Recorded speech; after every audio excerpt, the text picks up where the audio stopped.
going on, ladies and gentlemen? We are coming to you midweek with a special edition where we're going to be talking about the recent shooting that happened in Texas. I'm not sure how to pronounce the city name. Is it Uvalde? Uvad? I thought there was an L in there. Uvalde or something Uvalde. like that. Uvalde. Uvalde, maybe. Yeah. Uvalde. I know it was a border town. So, maybe there's a Latin pronunciation on it. Maybe it's a Latin name. Could be. But, yeah. Uvalde. Yeah. So I don't know what time it took place yesterday. I didn't get notifications about it until maybe 2 o'clock that day. So, about 2 in the afternoon.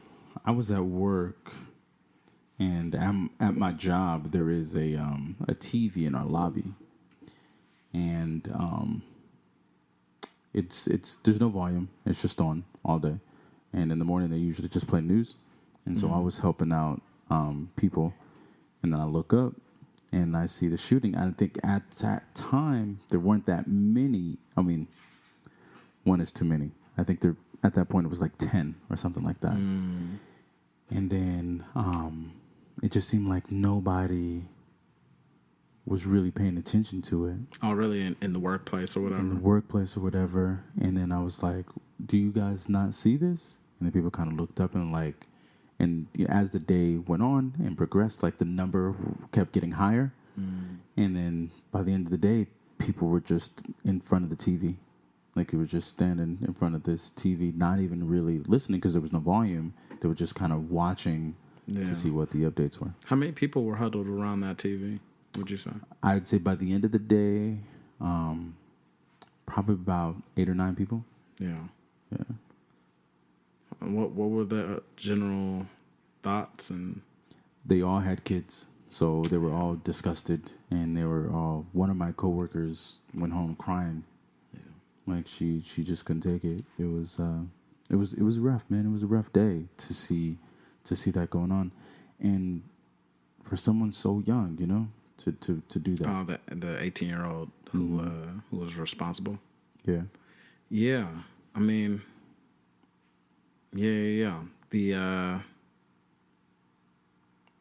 whole thing is just really, I'm at a loss of words, Yeah, I think that's an accurate way of describing it.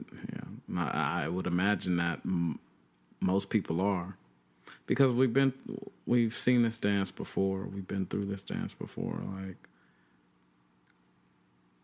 we've already tried fighting for change. And we've already been maybe we haven't been protesting. Have we protested as a nation, or have there been any major protests throughout mass shootings about gun laws or gun reform or anything? Not to my knowledge. At least not in our lifetime. Maybe this will be the event where we, try to make more of a statement. But you would think that wouldn't even be necessary. Right. You know what I mean? Because, you would think politicians would be up in arms no matter what side of the aisle you're on to try to do something to change or prevent this from happening again. We've been through this before, particularly when it comes to little kids. Sandy Hook. Sandy Hook, 26 died? Yeah. Little kids. Right. This isn't the first time this has happened. It's so crazy that there's... And I don't care what side of the aisle you're on, just any kind of reform. Yeah. All it is when this happens, look, I'll tell you the playbook. When this happens, you get the news rushing all over it. Both sides of the aisles, they come out with some sort of impassioned stance against it, and then it's gone. Yeah. You don't hear anything else.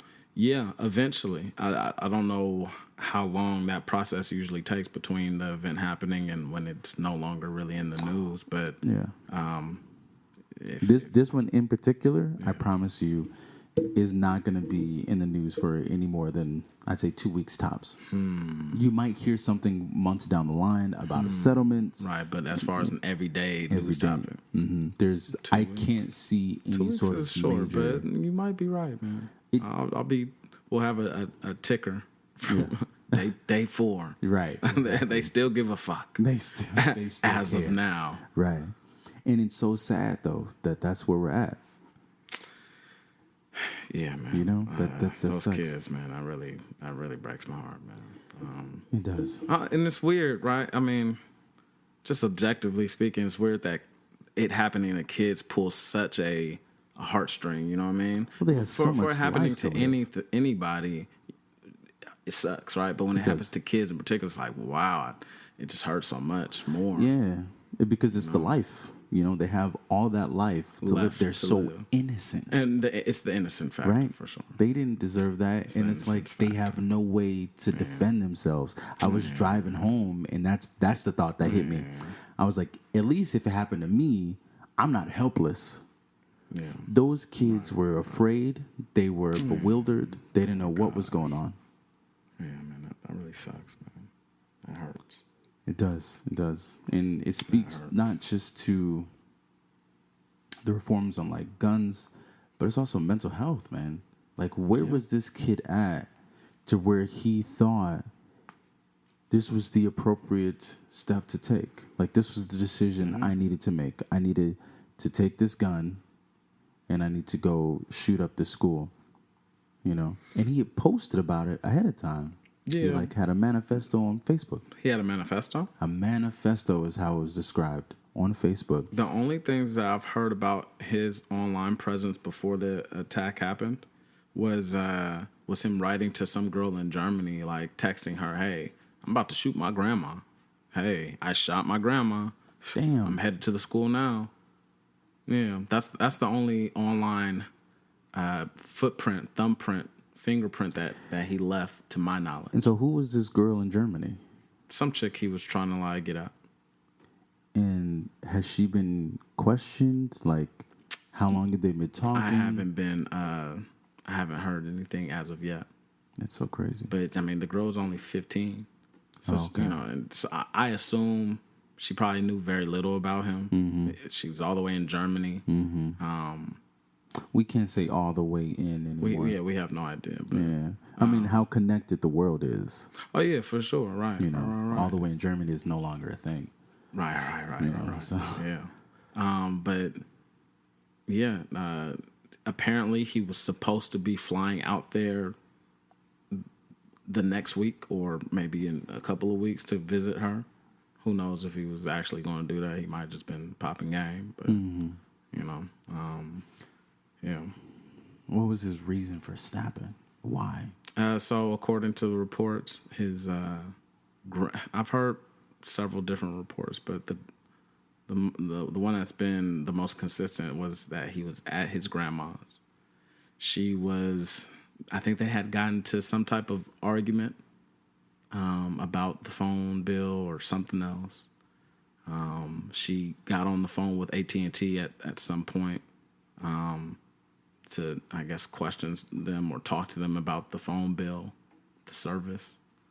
He was pissed off about it. That's when he starts writing the girl. Like, I think he details like, "Oh, she's such a bitch," or, you know, "She's on the phone with AT&T right now." And that's when he goes into like, "Yeah, I'm going to shoot her." Yeah. So apparently she's still alive. He shot her in the face, but she's still alive in the hospital. I don't know what her condition is, but I mean, hopefully she pulls through. But I mean, from there, he went to the school and did what he did. Apparently, you were telling me he purchased those guns. He had 2 AR, I believe, was it AR rifles? They were ARs, yeah. And he bought those before his birthday, on his birthday. So from the reports that I read, and I need to go back and corroborate it, but from the reports that I read, he had bought it just before his birthday, just before his 18th birthday. So he just turned 18. Yeah. That if that's true, then that's a big issue in terms of you know, it's one thing to have laws in place, but then those laws need to be executed. Right. So if he bought that as a 17-year-old, there's got to be some consequences on whoever sold him that gun, for one. You know, And then, in my opinion, you know, people are definitely across the spectrum on gun control. But for one, there's got to be some type of gun control, some type of gun reform, in my opinion. I mean, you shouldn't be able to, in my opinion, you shouldn't be able to purchase killing machines. Right. You know what I mean? Which is what an AR rifle is. I don't know shit about guns, but I'm assuming this is a high capacity gun. Is this like a automatic weapon? They're assault rifles. I don't know much about. You're gonna have to break that down for me, brother. So an assault rifle is Is this a bang, recharge or recharge? See, that shows you how much how little I know about guns. It shoots multiple rounds, right? Okay. Or it has a rapid fire. Rapid fire. So Okay. you can switch it. So you can go like there's like safety, right? And then you can go from one shot at a time, or you can go burst fire, or you can do like rapid fire. So I'm not exactly sure which type of gun he has, but it was something along those lines. The fact that he's able to shoot multiple bullets, at a very fast rate. Yeah. So they're assault rifles. Yeah. So I mean, I don't understand why you would need that type of gun. You definitely don't need that for hunting. If you're hunting game, like that's a one shot type of deal before you reload. Yeah. The only reason you would own something like that is to kill masses of people. So why are we confused about like what the source of our issues are with these mass shootings happening and taking out so many people? It's one thing to like have a gun, right? That's not an automatic weapon, Therefore, if you're pissed off and you want to go shoot somebody, you're not able to take out the whole damn supermarket. You're just, at the most, you're taking out one or two people. Right. At this point, it'd be great if we could save everybody, but like, if we can even just get to minimizing the damage, it would be awesome. But when did that become a thing? Just like people are like, okay, you know what? I'm pissed off. I'm just going to go kill people. Well, Columbine was the nation's first thing with that, right? Or was it just the most shocking because it took place at a high school? I think it might have been the most shocking, right? Because you had... It was the first kid shooters. Because before that, you had the father and the son, right? That were like shooting people from the bridge. Or was that after? You talking about in D.C.? Might have been D.C. The D.C. shooter? Mm-hmm. That was like in 2010. That was like 12 years after Columbine. But there were shooters before that, though. Before Columbine, it would make sense that there would be. On a mass scale is the thing. Right. That's the thing. This, like... With Columbine, how many people died? Was it 12? I don't know. That story stuck out so much in particular because of their, like, darkness. 12 students. It's 12 students. 12 students. Their darkness. They were like asking people, "Do you believe in God?" before like executing them. They were like, those motherfuckers. They were on like a malicious. All of these shooters are malicious, but like they were on another level type shit. Yeah, they were really, really dark, and I think they were planning it for a while too. Right, premeditated. They had found all types of pipe bombs and shit in their room and stuff. So this kid sounded like he just snapped. Yeah, it was very impulsive, right? Which alludes to what we were talking about in the last podcast. Unfortunately, it's like it seems that the nation individuals in the nation are becoming more unhinged and more impulsive. Where it's like I can get up and just do that right now, right? As opposed to I'm plotting this out for months or whatever the fuck. Right. So this article that I was reading, so this kid. He bought these guns on his 18th birthday. Okay. So he did buy them legally. He bought them on his 18th. That was the first thing that he did. And then he posted it up on Instagram that he had these AR assault rifles. Does he show himself in the photo, or is it just of the guns themselves? Of the guns themselves. Yeah.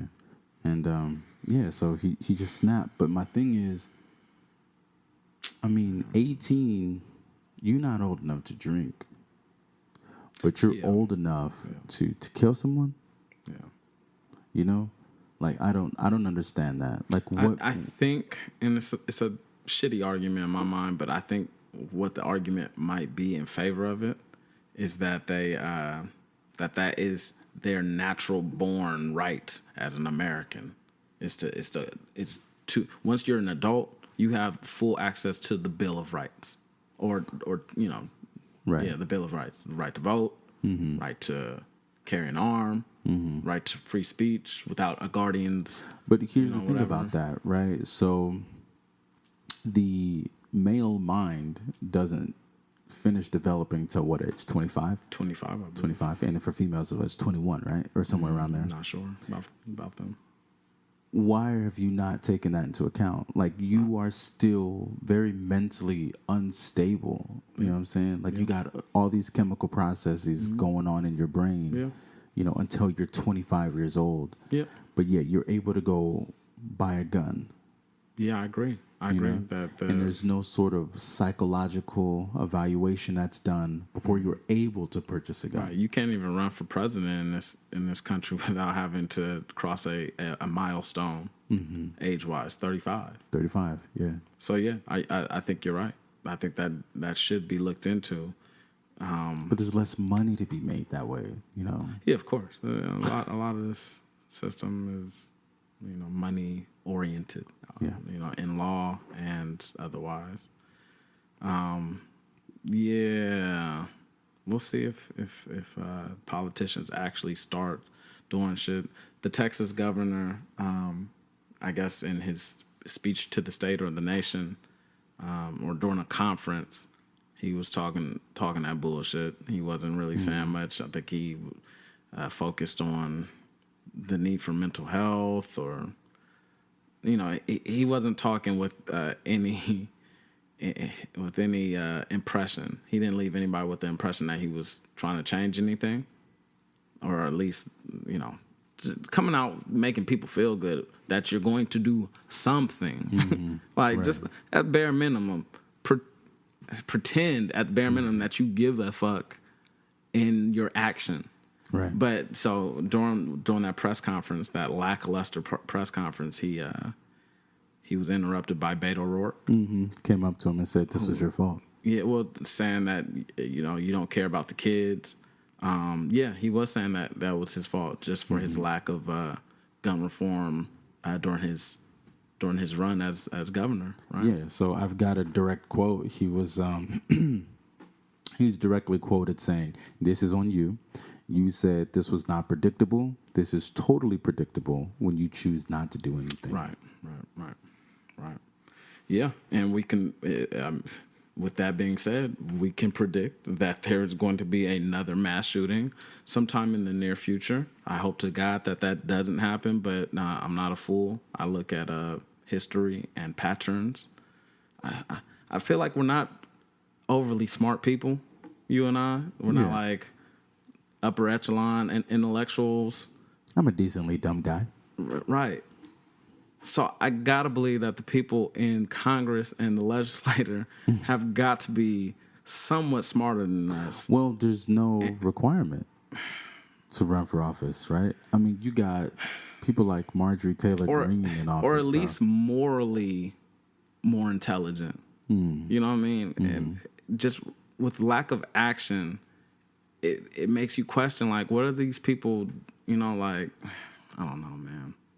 Well, it's so interesting. I was listening to the Joe Rogan podcast, and he was talking with a Navy SEAL, and they were talking about career politicians. Yeah.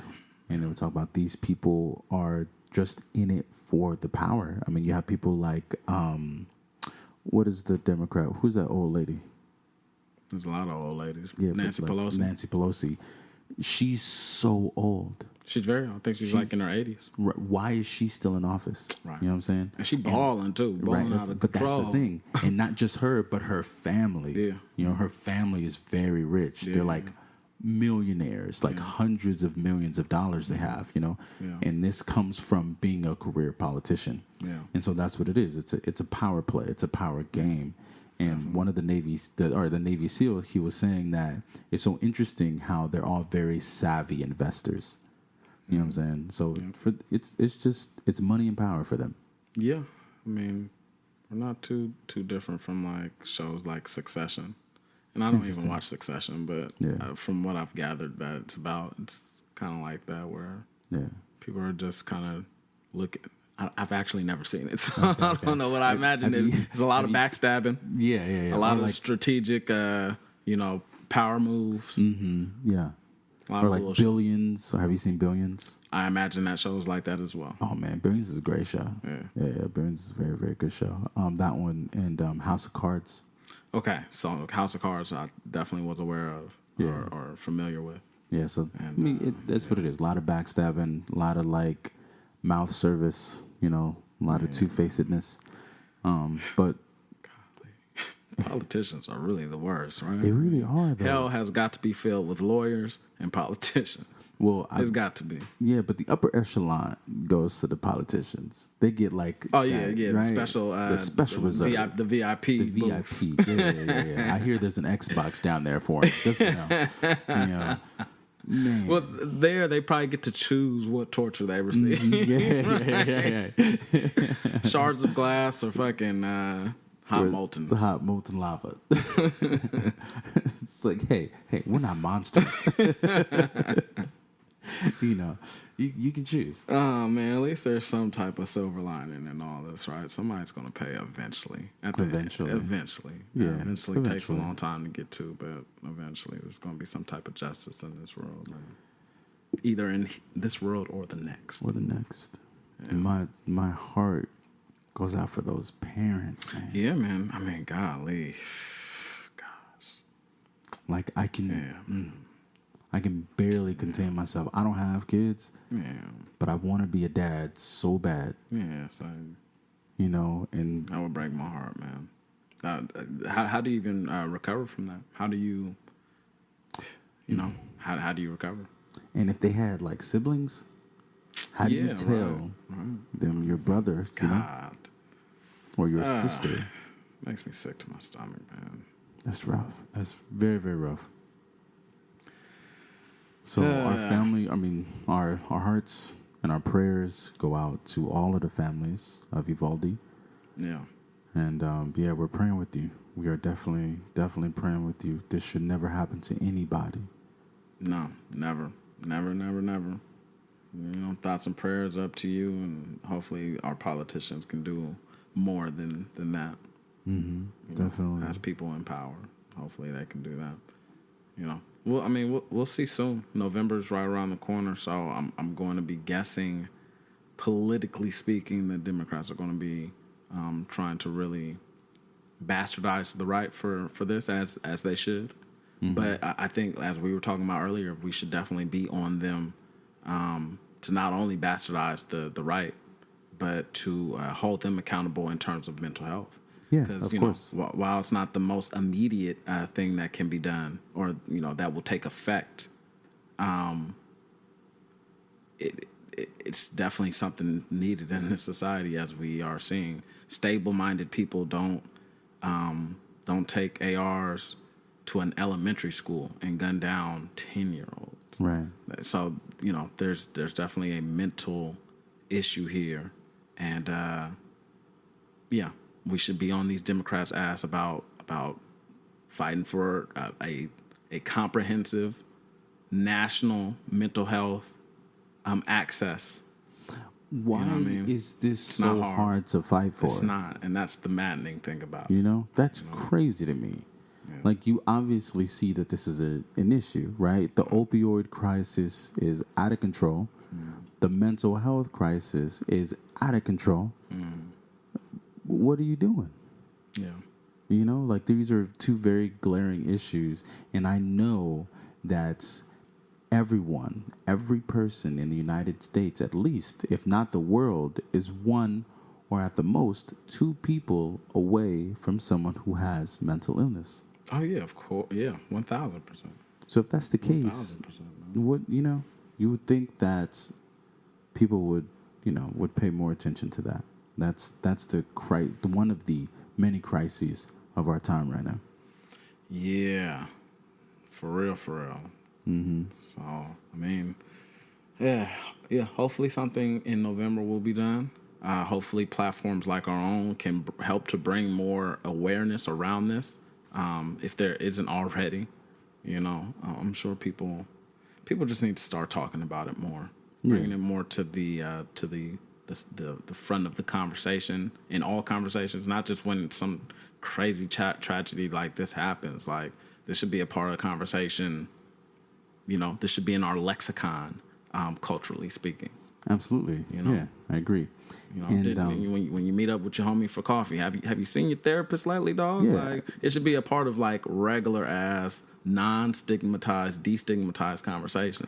Yeah, I mean, not just that, but how are you doing? Right. We should all check in with each other more. And I fear that this dude was an outcast. Yeah. He definitely. I saw some of the pictures. The pictures of his didn't look Instagram. like this guy had like a social life, much of one at least. He's wore black a lot. Yeah. Had like the very and I don't mean to like stereotype anyone. Right. But he definitely did not seem well adjusted to society. Yeah, man. Reports said that he was a dropout. Okay. So maybe there was not only academic reasonings for that. Mm-hmm. Maybe, I don't know, just speculating, but yeah. We're an inclusive society, so even for like outcasts, just even if it's not out of just the benevolence of your heart, we should be trying to socialize these people more, for lack of a better word. We're all about, what was it, inclusivity. Yeah. So like, we got to do more to like reach out to these people. That's more of me talking as a Christian. Like, we got to just try to do better for people that we see are obviously in some type of some sort of like they're having some sort of issue. Yeah, having some type of issue. Even if I don't know you, man, let me check in with you, see how you doing. Yeah. Can I buy you a cup of coffee? Right. Right. You don't drink coffee? Do you like water? Right. Let's have a glass of water together. You know what I'm saying? That's good for your mind and your spirit. Honestly, you know what I'm saying? And your body. So, man. Yeah, I mean, we got a long way to go just in terms of addressing this issue of mental health. And here we are trying to like think of ways that we can do better. When, I mean, obviously we all can play a part, but I hate to even pose these options in lieu of getting on these politicians' ass. Oh, man. Yeah, for real. You know what I mean? Yeah, absolutely. Like, do your job. Do your job, man. Do your job. Stop collecting my money and that's do your job. That's the most that's the most egregious part of it all to me. For the most part, you get 20 to 30% of your check taken, 35 for some of y'all. 35 to 40 for some of y'all rich, wealthy members. But you know what I mean? Like, that's a huge chunk of not your money, your time. Mm-hmm. You spend most of your time away from your family, your friends, your loved ones, the shit that you like to do. Right. And they take 30% of that. Right. So it damn well better be going towards stuff that needs to be done in this nation. And here's what are you using my money for? What are you robbing me for if you're not going... we're getting robbed. Right. No, I agree with you. That is the thing, because it's unacceptable. I would almost be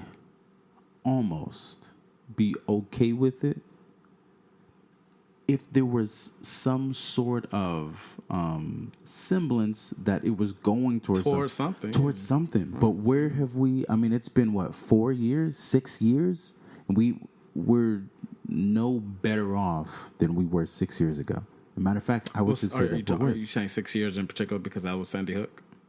No, Sandy Hook was I think 2014. I just mean politically in general. Like, because there's an election every 6 years for senators. Is that? Yeah. Well, not just that. I mean, like, because Biden's been in office for 2 years now. 2 years. And then we just had Trump's last 4 years. Yeah, 4 years. Yeah. So 6 years. You know what I'm saying? Mm. So we haven't had any real reform anywhere politically. On guns in particular? Well, guns in particular. Or did you talk about... Just in general. Besides the Biden, the package that was just passed. Passed. The hell? It was just passed. The Bears. That's funny. That got me off track. So there's been one major milestone that just happened. Okay. What was it? Exactly. I feel like there was Negro. like a huge celebration across the nation about that. Oh, Juneteenth? Yeah. What? Right? We got Juneteenth. There was a major one, no? Has there not really been anything? I mean, besides the Build Back Better, years? Besides that bill, There's nothing. nothing. Well, what was the most recent reform in the last 20 years? Gay marriage? No. 2010, I would say 2012? it was healthcare. What healthcare? Obamacare. That was 2012 too? 2012, yeah. Or 20... Let's see. What was the Healthcare Act called? Obamacare? No, it was It was HCA Healthcare Act. something like that. When was Obamacare instated? Let's see if Siri can help us out. On March 23rd, 2010, he signed the Affordable Care Act. Affordable Care Act. So the last one was gay marriage, I believe. Gay marriage was what, 2012? 2012. 2012. Might have been 2013. Yeah. But yeah, I think that was the last one And so it's been how many years since then? since a major reform. Right. Are you sure, man? I feel like there's been something. Hit me with something. I'm listening. Prove me wrong. 2016, there was something. 2016, Hillary left office. Yeah, she went to the woods. Mm-hmm. Back to where she came from. That's hilarious. That's funny. The Blair Witch. Have you seen that movie? Nah, I refuse to see it. The original or the remake? I didn't know they did a remake. Oh, the remake. I couldn't see it when I was a kid. Like I just couldn't. Yeah, I don't blame you. It's a very scary movie. I'm very vigilant on what I intake and what I watch. Like I don't really even to this day satanic type shit, man. There's some good demonic type. There's stuff, some good scary demonic. I've seen some, right? But yeah. I just try to limit it. Okay, you know what I mean? If you watching that shit every day, like that's sorry to get off track, but that's such a big issue I have with like my mom in particular, but girls in general. They're always watching these crime stories. What's wrong with that? What is going on with that? For real, like what are you guys preparing for? I mean, you could argue that maybe the way the female mind operates is they're trying to piece stuff together, so they enjoy the journey of this detective or detectives piecing crimes together. That's why you can't get away with anything with girls. That's what it is. For one, don't even try it. They just trying to catch you some come shit. Clean. Yeah, just be exactly 1,000% honest. They watch too many crime shows. Right. They already know. When we talk about reform, let's take that off of TV, man. I'm tired of my girl being a detective out here. So go ahead, Chris. Right. You did. And what time was that? I'm pleading the fifth. It's my Fifth Amendment right, damn it. Something doesn't add up. But I'm so glad you mentioned that. Let me take you back According to our record, right. 2016, you said. Do you still believe that to be the case? Yeah, man. Oh, man. You're absolutely right. That's funny. Yeah. But, yeah. I don't know how we got on that subject. Well, we're talking about reform. Yeah, and then we got talking into Blair Witch. Yeah. Oh, so that's what was on the bill, right? Wasn't there like a universal education on the, no, am I making that up? Am I just dipping back into my fantasy world? You might be. I haven't heard anything on education. It wasn't even like on the bill or anything, huh? Were we close to a reform at some point? No, they scratched it. We tried to include that in the infrastructure bill, but that was scratched. That was scrapped, really. Gotcha. So, so we haven't really had any reform since gay marriage. Any major is there reform. one major reform per 4 years per presidency? You would think that's how. I mean, I imagine that's how the system is supposed to work. At least one, right? I mean, at least one. You need one so that your legacy isn't like, oh, this motherfucker didn't do shit. Exactly. That's kind of how you tell the good presidents from the shitty presidents. Your one accomplishment versus your zero. Right. I mean, I guess one is better than none, but I mean, well, most are 4. The trend, I guess, is 8, but like, I don't see Biden running for another 4. I don't think he'd live that long. Hopefully, he can get through this first 4. Yeah, for real.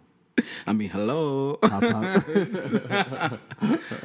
This is elder abuse at this point. Yeah, for real. Someone needs to put him That man home. wants to take a nap. Like, really does, leave this bro. old man alone. Let this man nap.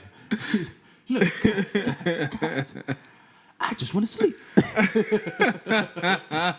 That'll be his first reform. Right. His major, I guess his second major reform is nap time. National nap time. National nap time.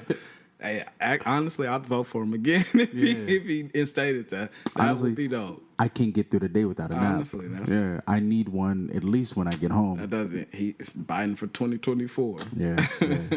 I'm telling you, if he makes it that long, man, Yeah. I don't see. To be honest, I can't see him lasting even the full 4 terms. Personally, Yeah, we'll see. We're right in the middle of his second year. he's looking pretty rough. Yeah. God be with us, man. I don't know what's going to happen in the next few Well, we years. got Kamala. We have Kamala. Yo, Kamala's strong. Though, You know bro. what? I'm not even gonna lie. She might just be secret weapon. You know what I mean? could be. She's kind of like just in the shadows. Nobody knows where the fuck she's at. But like, That's exactly how she prefers it too. you know, right. But who knows? Hopefully somebody. Yeah. Well, I'll cross my fingers for Kamala to do something because. Yeah. You know, wouldn't it be something for a black woman to be the force to save this country? Bring it all together. From peril. Yeah, That would be exactly. dope. It would be. What a like a full circle type of thing. That's our Messiah complex Right, speaking. right. Like we always want that savior. Yeah, and I mean, who But, better than a black woman, man? That's right, man. Black women, y'all are. It's time, We time honor to step you. up. We honor you here. on Yeah, the we Bronze really Room. do. Time to put all of that crime TV watch to use. Right, though. Yeah, Right. It's time. It's Yeah. probably a woman. We probably need a woman for 2024. That's what I'm Let's saying. just start making signs. It don't even got to be like a particular women for 2024. I would love to give them a. I mean, they couldn't be any worse than the past 8 years. Right. Although they do say, and you know, you got to take this with a. I'm joking. So let me put that Let's out just there make that first. clear now. But they say, you know, the whole PMS shit. You know, Oh, right. they put their finger on the nukes in a second. If China say some shit that they don't like, You know what? Fuck you, Biden. Fuck you. China said what? Biden. What did China say? What did China? She's in who? Right. Oh man, That's funny. But- Your mama. right. Button. It would be interesting to see. We'll see what comes of this state of crisis we're in. Seemingly, Mm-hmm. hopefully we'll make it out on the other side, man. Yeah, but I think it's just where we're at currently. You know, Yeah, it's I just think a moment in there's time. a lot of very beautiful, sad, dark moment in time. Yeah, you're right. There's still a lot of beautiful things going on in the world. Yeah. I think right now, it's appropriate to focus on the things that we're going through right now, so that we can hopefully make some change. You know, Yeah. but not hope is not lost. Yeah, and hope is an important thing to hold on to, for sure. I think if it's one thing that we take away from all of this is hope. You know, we want to uplift everyone. You know, sometimes shit seems bleak. Yeah. But you know, go out. If you don't see any hope, be the hope that you want to see. Yeah. You know? Yeah. Hey, yo, go out and hug somebody, man. Not a stranger. Well, maybe a I stranger. mean, honestly, if you feel that stranger is in need of some type of something, Just make sure they're mentally stable. holler at them. You know, at the very least, say hello. Right. Say hello. How you doing? You look good today. Thank you. That's a nice. Those are nice glasses. Something, you know, compliment them. You know, Yeah. compliment people in this world, because that what you put out there is gonna come back. So at the very least, if you could give a fuck about other people, do it for yourself. It's gonna come for back real. to you. Absolutely. You know? Honestly. But I think I'm gonna leave us with this. Today I was at work, and I was sitting at my desk, and this mom comes in with her baby girl. She couldn't have been no more than 4 or 5 years old, bro. And she had like her face was dirty. You could tell she was eating like some sort of candy or whatever, right? So she comes in, and I was having a pretty long day, and she comes in looking around, and she's kind of shy, and you know I'm helping her mom out, And then I addressed the kid, and I'm like, hey, what is your name? And she's like, hi. She's all shy. And this child had the prettiest blue, like stark blue eyes I've ever seen. And I was like, did you know you have the most prettiest eyes? And you should have seen her face light up, bro. It was like a complete transformation. Like her face lit up. She looked at her mom, and she looked at me, and she was like, thank you. And it was, I mean, that cute. Just that's really completely cute, like turned my whole day around, you know. You know you've created a narcissist, right? I probably have. That's our next Kardashian right there. But that's beautiful, man. Yeah, that's beautiful. You know, there's still light in the world. Kids are awesome, man. And the brightest light, perhaps, is really in kids. Yeah. You know, we see a side of ourselves that wasn't so morally depraved. Mm-hmm. You know. Yeah, and maybe that's why this is so tragic. You know, that innocence, like we already pointed to, it's really rare. You know, especially in contrast to somebody who's whatever the opposite of innocent is, who's so guilty, so just morally corrupt, just depraved. Yeah. Who kills 20 kids, man? Who does that? I mean, somebody who's sick. This kid was definitely sick. Yeah. Oh, man. Yeah, well, you know, hopefully on our next episode, we'll be coming with a lot more levity. And some interesting brevity stuff. Some levity, some brevity. I'm trying to think of a third word. Can you? I mean, eventually. Longevity. Does that that count? Yeah, absolutely. All right, we want longevity. All right, Chris. I know it's a little off the cuff, but you have a vibe of the week? Yes, but I won't mention it. Okay, I'm gonna mention mine. Okay, mine is from P.J. Morton. I don't know if you've ever heard of him. Of course, I was listening to him last night. Yeah, that's Bishop Paul S. Morton's son. Was not aware of that. Yeah, that's his son. Wow. A little nugget for you. Yeah. Take that with you. So, is he your vibe of the week, or does he have some new music? He has to do with my vibe of the week, but I thought I'd give you a little nugget. Gotcha. Anyway, him, Stevie Wonder, and Nas just came out with a new song. Did they really? Yeah, that's very dope. Ill right there. Yeah. Whoa. It's called... my mind is blown. It's called Be Like Water. Really? Yeah. Featuring Bruce Lee? No. Isn't that a Bruce Lee It is quote? The Bruce Lee quote, yeah. But it's the three of them. It's an animated music video. Nice. And they get into a submarine and they go searching for Atlantis. Are you joking? It sounds so random. No. This whole thing, it does. Stevie Wonder and Nas and PJ Morton. PJ Morton. Talking in an animated video. Singing about a voyage to Atlantis. No. The video is the... Gotcha. Right. The video is... The song is not about that. Exactly. Yes. Okay. The song is a little bit more uplifting. Okay. Yeah. All right. So I'm just trying to gauge your interest. Yeah, I'm very interested. Or you've piqued my interest. Exactly, yeah. So, for all of our listeners out there, you want something bright to listen to throughout the week, check out Be Like Water, PJ Morton, Stevie Wonder, and Nas. It's a great song. Great, wonderful song. Definitely lifted me up. Yeah. Well, I'm sorry I can't come, I can't counter with or compliment your vibe of the week with a vibe of my own, but, come our regular episode, I shall have something very nice for you all. Very nice. Well, before we get off, Chris, just maybe hit us with something positive.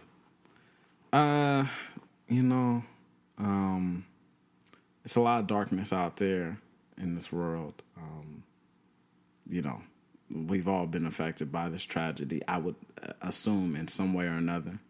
I would assume that most of our mortality is being, I guess we're just focusing more on our mortality and how easily we could all just be here one day and be gone the next. Mm-hmm. People that we love. Life is very fragile. It's very precious. It's very, it's like it's like a breeze. You know what I mean? Like it's quick. It's fleeting. It's fleeting. There we go. To quote the Bible, this life is fleeting. So, I mean, I think the most positive thing that we could all walk away with is just that we really have to enjoy the moment and the present for what we have today. You know, a little personal insight. I try to say grace as much as possible when I eat, because it's like, this meal could very easily not be here tomorrow, or it could be your last. It could be my last meal. Yeah. You know, so we just got to be thankful for the little things, in my opinion. So, hug the people that you are around. Let them know that you love them. As we talked about earlier, that love will be reciprocated in one way or another. But, you attract what you put out. So if we put out more love, that will be a remedy to some of these problems that we face in this world. And, lead with love. Lead with love. If any of us out there are coming to a point where we're feeling like doing harm to others or even ourselves, try to just, if you need a compass of some sort to know if you're headed in the right direction, just ask yourself, am I loving people? Am I loving my neighbor? Am I loving the people around me? And if the answer is no, then you know that you need some work. You got to do some work, and go see somebody, go talk to somebody. The more I age and get older, and the more I give way to vulnerability, the more at peace I feel I am with myself. So for everybody out there, don't be afraid to be vulnerable. If there's stuff on your mind or on your chest, find somebody to let it out. A lot of the issues that we face in this world, and our individual lives especially, just come from lack of an outlet. So make sure you're not just holding shit in. Let it out somehow, whether it's with a friend, a family member.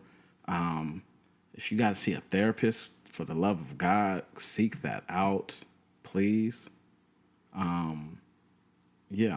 Just be vulnerable, people. Don't be whatever afraid. you got to do. And, look, I mean, ain't nothing wrong with shedding a tear every now and then, too. Oh, yeah, for sure. I get a good cry in at least once a month. Yeah. I'm about to go in my room, cry right now. Bro, I'm not. Sometimes you just got to schedule some time. Right. Turn that shower on. Yeah, honestly. You know what I'm saying? Curled up on the shower floor, just in a ball soap of in my tears. eye. Some soap in my eye. Yeah, but do whatever you got to do, man. Yeah, to let it out.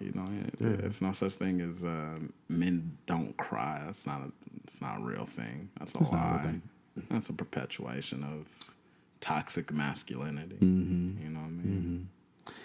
Kendrick Lamar, speaking of, that's my vibe of the week. Damn, there you go. Is the Mr. Morale and the Big Stepper? Yes, sir. Which was a phenomenal album. Yeah, man. I like the album a lot, and he has a song called Father Time where he's talking about his father just raising him up to like not cry, don't be a bitch, or what I'm saying, particularly when training him for basketball. But I feel like towards the end of the song, he alluded to the point that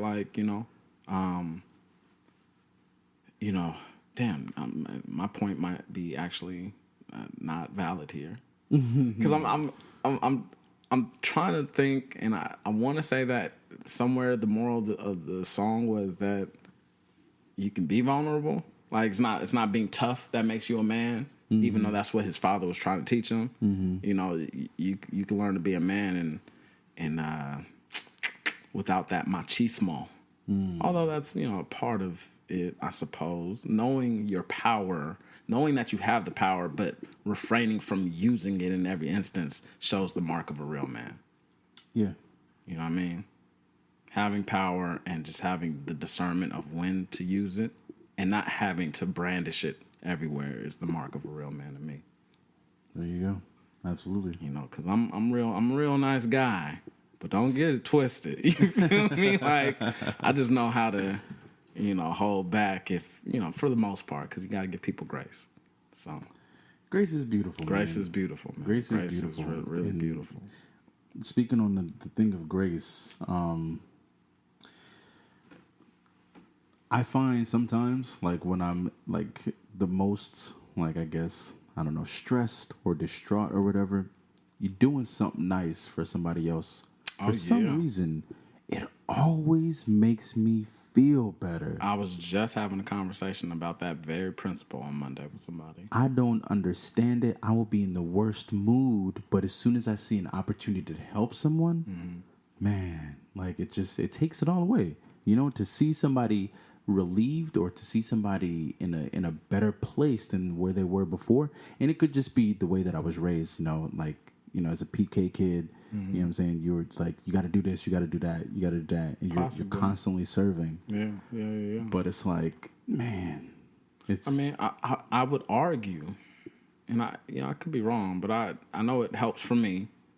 But I would argue that 90%, if not 100% of people have the same effect. They receive the same effect of maybe not in volunteer work in general or whatever. It doesn't matter what form it takes place in, but servicing others and seeing it have a purpose. You know, I think, you know, the lowest point that we can all get to as individuals is having a lack of purpose. Yeah. Because when you have a lack of purpose, you get into a dark place. That's right. You know what I mean? And so when you see I like the imagery of like a ripple effect. Okay. You know what I mean? You see when you impact the water, whether it's with the fingertip or whatever, you see the impact of what you did in this one point, and it has an effect a distance away where you made your first ripple. Mm-hmm. You know, and ripples in some regard turn into waves. Mm-hmm. So, you know what I mean? Like a kind act can be a tiny ripple that really goes on to do something marvelous in this world that we'll never get the credit for, we'll never see. But it's a good thing to think back on, or to imagine that, you know, what we're doing in this world, particularly when we're helping somebody else, when we're complimenting somebody else, when we're loving somebody else, when we're forgiving somebody else. Forgiveness is huge. It's a big when part. we're having mercy on somebody else, that it'll go on to affect the world in some way. Yeah. You know? Yeah, absolutely. Yeah. You never know how your grace will affect somebody. You never know. You never know. Because that's the beautiful thing about grace. No one deserves it. Right. You know what I'm saying? Right.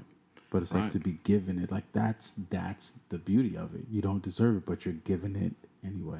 Yeah. So when you get it, you got to give it back out. Pay it forward. What does the scripture say? Like, you're blessed to be a blessing. Mm-hmm. You know?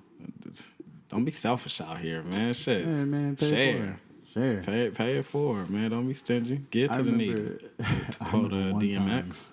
One time my goddad took me and my brothers out to eat, and I just started working, and I was, you know, calling myself making good money, you know, and we all went out, and I called myself paying for myself. Okay, and you was proud of yourself. Proud of myself.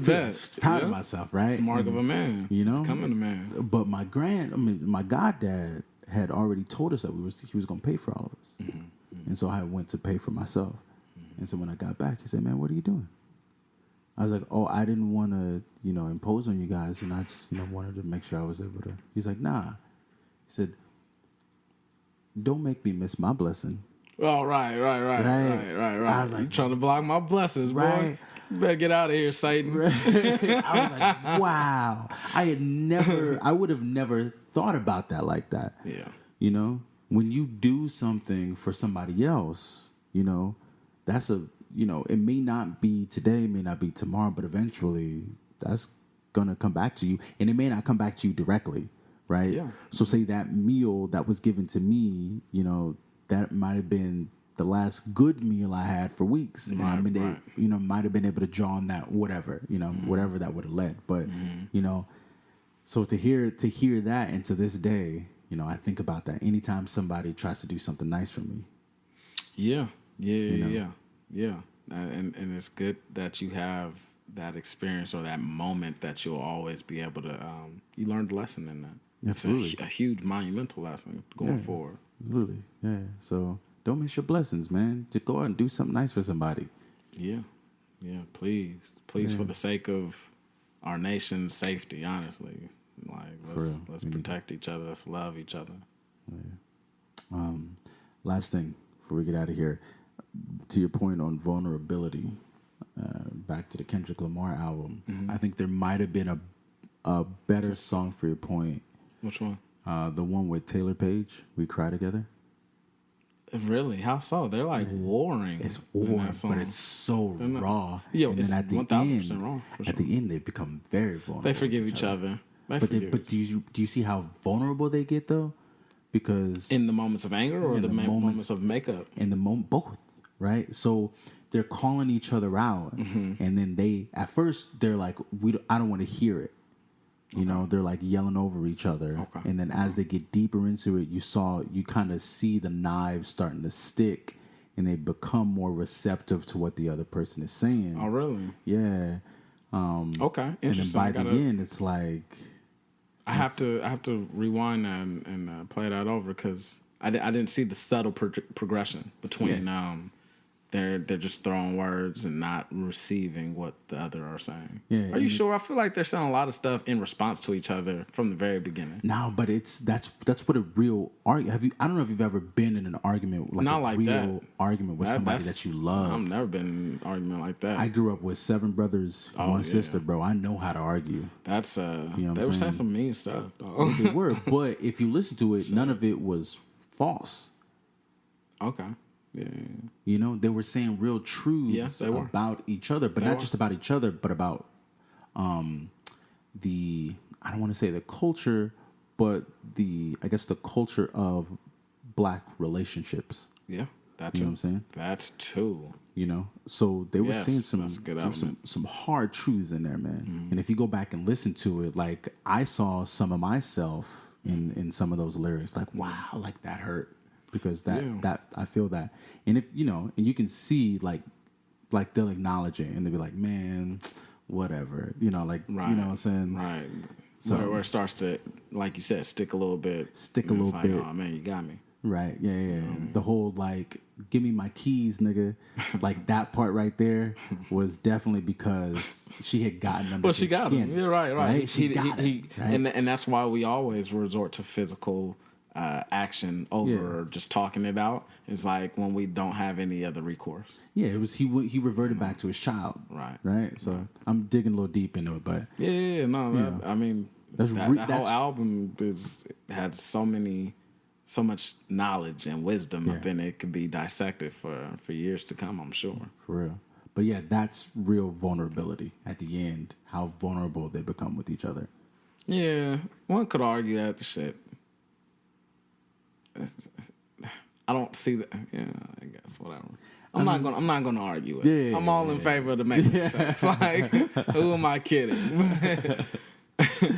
my whole thing is like, is that a recipe for lasting success?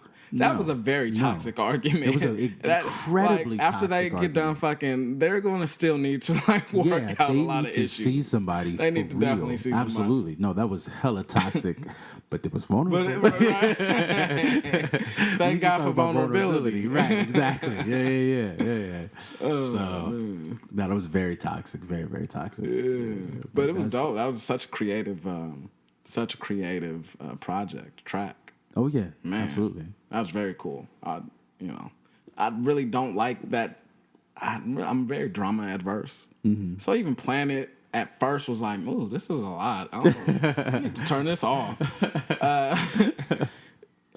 I love the song now. I do though, song. Right? Like you can't help but go back and listen to it. Yeah.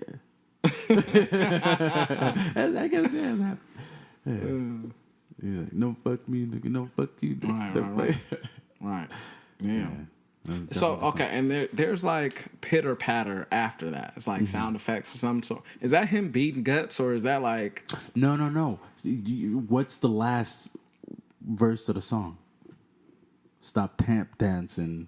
What the fuck is wrong with my language today? Stop tap dancing around the issues. Oh, it was somebody tap dancing. And there's tap dancing throughout the throughout album. the track too, Yeah. right? Well, Is throughout it the track, tap dancing? but throughout the album. You're right. Yeah. You're right. Yeah. Is it tap dancing? It's tap dancing. At Go first, back. I wasn't sure if it was like somebody running up some stairs or something like that. Yeah, somebody's tapping. They're tap dancing. And then the last thing you hear before the song cuts out says, stop tap dancing around the issues. I believe that's how the line So goes. what is he alluding to throughout the album? Well, I think with that's a good question. Is he alluding to the fact that he's tap dancing around stuff? Because he was very vulnerable throughout this whole album. He was, but talking again, about a lot he's of talking stuff. about society, So like he's talking about particularly the black culture and a lot of the Yeah, issues that we tapped down. Right, so we talked about my auntie was a man, right? And so there's a lot of issues that we're not addressing. Oh, okay, Mr. Morale. Yeah, What's with the whole Mr. Morale? Mr. Morale and the Big Steppers. Right, but I don't get it. Like, is it some deeper meaning? Who, Mr. Morale? No, I mean, Is he I think it's just the play is on. he our moral compass? There it but is. but see, and okay, so that's what I would naturally go to, right? But it's morale, not moral. Morale and morals are completely different terms. Morale is like a sense of positivity or positivity. I would say. Yeah, that's a good question. So what the hell? I don't know. Was it just a typo? No, not at all. Kendrick typos? No, nigga. Right. Come on. And the big steppers. I mean, big a big. I don't. It sounds like a Jamaican Caribbean term. I can picture a Jamaican do. Oh, he a big stepper. He's a big stepper. I've never heard big Man. stepper in our, It sounds like in our country. I But feel I like it assume it's is a somebody that's colloquialism. making big moves. Right, exactly. It sounds like that's Sounds like what slang that for would like, allude to. oh yeah, he a big stepper. He a big stepper. Like a high roller. There you go. Yes. Yeah, that's what I get from it. But I don't know. I haven't dissected the title. That's interesting. It's very, very interesting. Things to chew on. Yeah, I think there's, throughout the album, I think one of my favorite verses was he was like, J. Cole was here. What do you say? J. Cole was here to lift you up, but he ain't your God. He is not your. He is not. Is it He God? is not your God. He is not your God. Or he's not your savior. Savior. Yeah, is he what is it not is. your savior. He said Kendrick Kendrick Lamar came was to empower you or enlighten you. enlighten you, but I am not your savior. I was like, wow, that's fucking deep. Yeah. Because so many people leading up to this album, Well, and I think that's the whole thing about this album was so in his last album, which was Damn, particularly the album before that, To Pimp a Butterfly, I think is when he really came out. I guess over those two albums, he really came out as kind of like the answer, the Messiah. The Messiah to a lot of the black community's, issues. Because like we've discussed on the podcast, like leadership is huge in any community, and for a long time now, since they knocked off our leaders from the civil rights movement, not to harp on that. Well, I mean, even Nipsey got knocked off. Well, yeah, exactly. But I mean, like, we haven't really had any black leaders in our community for a long time. Who can you name besides Malcolm and Martin and some of those people from that era as like strong leaders that you actually look up to for direction? Farrakhan to some degree, I would say, has captured a lot of the black community, but there's no unanimous, and maybe there will never be. Maybe there's no community that has a unanimous leader. But I don't think necessarily. But in America there should be. Well, right, but for our state, for the state of our community, we definitely need something, and I think a leader of some semblance would really help. But how can you say that and for people who are juxtapose it? so ununited? But how can you say that? Unity, leadership is needed. Maybe it's not even a figure, but an organization, something. Yeah. Who do we look for leadership? But The here's my thing. NAACP? How can you say that and juxtapose it against the saying we're not a monolith? Well, I don't think you have to agree on every single page in order to have a general idea of, hey, like, what do they say about enemies? Something makes enemies allies. Like, common enemies. Enemy of my enemy is my friend. Is that what you mean? I mean, it's to the same point, but it's like common issues or common problems make enemies allies. Who's the white leader? Who's the Mexican leader? The president. No. Joe Biden is the white leader? Mm-hmm. No. Yeah. No. Yeah. No. For sure. No. So are you telling me? And I'm really just spitballing this and throwing it out there. But when Obama was in the presidency, that the black community didn't at least have a feeling of like, yeah, that's the dude we're looking for direction. Yeah, and if he would have said something, we would all be like, yep, that's what the program is. But exactly. If he would have spoke to us particularly, like right. black people, we need to blood whatever it is. That was pretty good. Was it really? I always practice my Obama, really, and it sounds like trash to me. No. I think if you had kept with that and just maintained the confidence, you could have made that work. I really appreciate that. Yeah, that was going somewhere. You guys can be looking forward to more Obama oppressions. I think that's unique to the black community in America. Yeah, and that's the only community I'm really speaking of. Particularly because our state of affairs is so decrepit. But no other community has or has had a leader. I think you're right, but I think we're on life support right now. So that's because we're constantly looking for someone else. Other communities. I don't think that's true. I do. Yeah. Yeah, we're constantly looking for a savior. Oh, which is what this album is all about, or what Kendrick has been alluding to this whole time. You know what I'm saying? Like if you go back and look at like the immigrants that came to America, like let's take the Jews for example. You know, they had a community, but they had no leader. You know what I'm saying? And maybe they had leaders. They had the synagogue, their communities, right? They had and maybe we don't need a national leader, but we just which actually. It makes it much more, gives me more hope at least.